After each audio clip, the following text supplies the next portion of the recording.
اللہ جل جلالہ کا ارشاد ہے اللہ اور اس کے رسول کی اطاعت کیا کرو اور نزاع جھگڑا مت کرو ورنہ کم ہمت ہو جاؤ گے، تمہاری ہوا اکھڑ جائے گی، اور صبر کرو بے شک اللہ تعالیٰ صبر کرنے والوں کے ساتھ ہے۔ جناب حضرت رضی اللہ عنہ کہتے ہیں کہ نبی کریم صلی اللہ علیہ وسلم اس لیے باہر تشریف لایا تاکہ ہمیں شب قدر کی اطلاع فرما دیں، مگر دو مسلمانوں میں جھگڑا ہو رہا تھا۔ حضور صلی اللہ علیہ وسلم نے فرمایا کہ میں اس لیے آیا تھا کہ تمہیں شب قدر کی خبر دوں، مگر فلاں فلاں شخص جب میں جھگڑا ہو رہا تھا جس کی وجہ سے اس کی تعین اٹھا لی گئی۔ جھگڑا اس قدر بری چیز ہے کہ اس کی وجہ سے ہمیشہ کے لیے شب قدر کی تعین ہی اٹھا لی گئی، اور صرف یہی نہیں بلکہ جھگڑا ہمیشہ برکات سے محرومی کا سبب ہوا کرتا ہے۔ میں تفصیل میں نہیں جاؤں گا۔ نبی کریم صلی اللہ علیہ وسلم کا ارشاد ہے تمہیں نماز، روزہ، صدقہ وغیرہ سب سے افضل چیز کا بتلاؤں؟ ان سے سب سے افضل چیز کا بتلاؤں؟ صحابہ رضوان اللہ علیہ مجمعین نے عرض کیا ضرور۔ آپ صلی اللہ علیہ وسلم نے فرمایا آپس کا اچھا سلوک سب سے افضل ہے، اور آپس کی لڑائی سے دین بھی اسی طرح صاف ہو جاتا ہے اس طرح سے بال صاف ہو جاتے ہیں۔ یہ پرنٹ کرنا بھول گئے اس کے اندر۔ جناب دنیا دار دین سے بے خبر لوگوں کا کیا ذکر، جبکہ بہت سی لمبی لمبی تسبیحیں پڑھنے والے اور دین کے دعوے دار بھی ہر وقت آپس کی لڑائی میں مبتلا رہتے ہیں۔ یہ جو عمل نہیں کرنا ہے نا اس کے لیے ایسے ہی ہے، نعوذ باللہ۔ حدیث پاک بس ٹھیک ہے، کام سے سنو دوسرے سے نکال دو، سمجھنا و تانا نہیں چاہیے ان پاگلوں کو۔ اپنی اکڑ، جناب جو پرانی بیماری ہوتی ہے نا، جب ارادہ کرتا ہے اپنی جان دینے کا ایک دن میں بھی وہ بیماری دب کے ختم ہو جاتی ہے، بالکل پوری ختم نہیں ہوتی۔ لیکن اکڑ والے آپ دیکھو، ریگستان کے ہم لوگ ہیں، دو بارشیں آتی ہیں نا مولانا مفتی صاحب، دو بارشیں آتی ہیں بغیر بیج کے ہریالی ہو جاتی ہے۔ اب بغیر بیج کے 3-4 چیزیں غریبوں کے کھانے کی ایسی ہوتی ہیں ماشاءاللہ، زبردست مزیدار ہوتی ہیں۔ یہ سپرائی وے پر جو بارش ہے وہ بہت بارش آتی ہے، ہلکا سبزہ ہوتا ہے 2 دن میں کلٹی، اور وہاں درخت تک خود آگاتے ہیں ریگستان میں۔ جس کا دل پتھر ہو اس کو تھوڑی تو گزرتے جاؤ، بس ختم بات۔ ہمیشہ دل کو ڈھلان کی طرف رکھنا ہے تاکہ مال پانی جمع ہو جائے ہمیشہ، اور چٹیل میدان رکھا وہیں پانی رہے گا، آگے کچھ فائدہ نہیں ہوگا۔ اور لمبی لمبی تسبیحیں پڑھنے والے اور دین کے دعوے دار بھی ہر وقت آپس کی لڑائی میں مبتلا رہتے ہیں۔ ان کی مجالس اور تقریبات اس کمینی حرکت سے لبریز ہیں، اور صلح کے لیے جھکنے کی توفیق نہیں ہوتی۔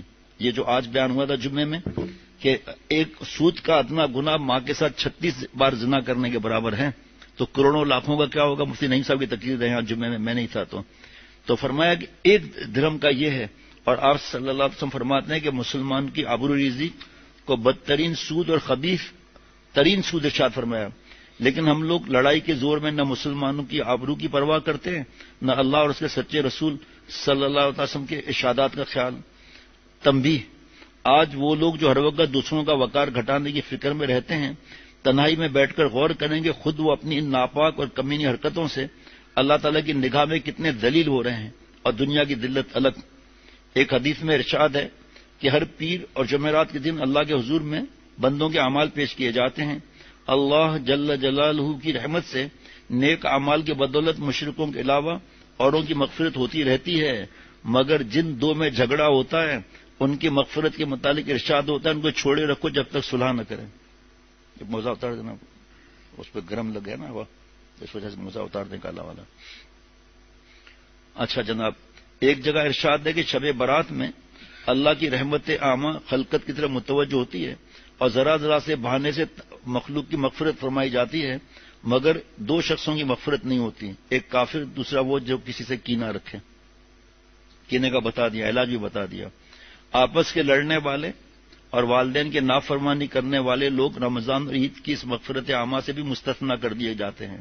سوال، حضرت شیخ الحدیث مولانا زکریا صاحب نے سوال کر رہے ہیں، میں پوچھتا ہوں آج تم نے اپنے مقابل کو ذکر دے ہی دی، اپنی مونچھ اونچی کر ہی لی، وہ عزت کتنے دن تمہارے ساتھ رہ سکتی ہے؟ جبکہ اللہ کا پیارا رسول تمہارے پر لعنت کر رہا ہے، اللہ کا مقرب فرشتہ تمہاری ہلاکت کی بددعا دے رہا ہے۔ یہ سب تفصیل لکھی ہوئی ہے اس میں۔ اللہ جل شانہ تمہیں اپنی مغفرت اور رحمت سے نکال رہے ہیں، تم نے اللہ کو ناراض کر کے اپنے لیے کون سا ٹھکانہ ڈھونڈ رکھا ہے؟ ہم نے اس کو مختصر کیا، فوٹو سیٹ کر کے تھک گئے، پھر ہم نے صرف اتنا کیا، بس جس کو شوق وہ پڑھ لے جا کر، اور جس کو اللہ والا بننا ہے بس اتنا ایک کافی حدیث پاک ہمارے لیے۔ جناب ایک جگہ ارشاد ہے کہ 3 شخص ہیں جن کی نماز قبولیت کے لیے ان کے سر سے ایک بالش بھی اوپر نہیں جاتی، جن میں آپس کے لڑنے والے بھی ہیں۔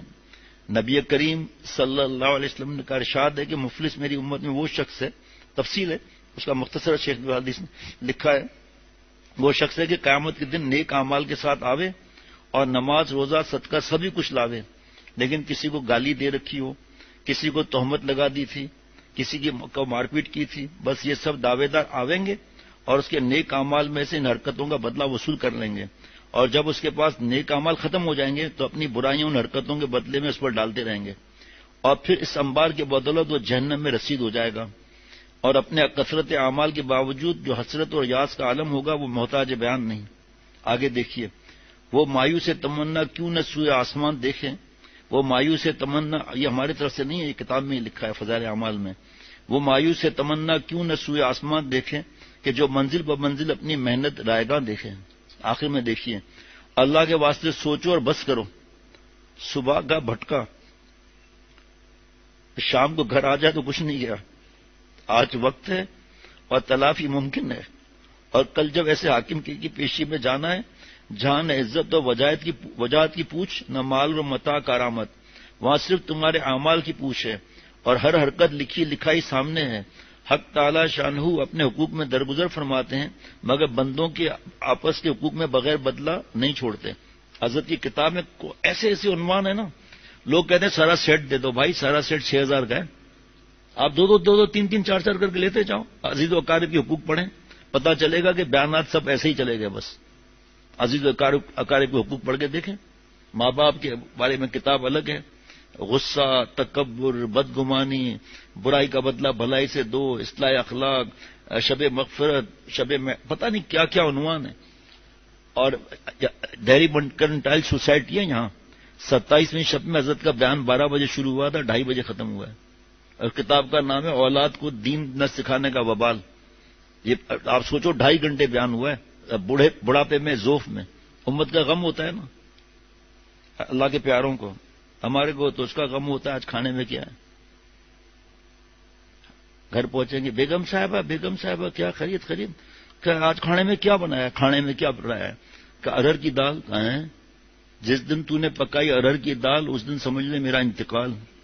ہم تو ایسے نوجوانوں کو جانتے ہیں جناب، 12 15 18 20 اس طور جانتے ہیں، جن کے حالات دیکھ کے شرم آتی ہے، فجر میں سب سے پہلے بیٹھے ہوئے ہوں گے، اخلاق، ادب، نہ لڑائی، نہ کچھ، گناہ کس سے نہیں ہوتے، لیکن جو ان مجلسوں کو نہیں چھوڑتا ہے نا، اس کے انعامات کیا ہے آگے چل کے پتہ چلتا ہے ان کو، کہ نوجوان شرعی پردہ اور جناب ماں باپ سے لڑائی نہیں، ابا نے مارا ہے، مجھے بتا رہے ہیں، فون کر رہے ابا نے مارا ہے، کیا کروں، میں نے کہا صبر کروں، دوسرا کوئی ہوتا تو۔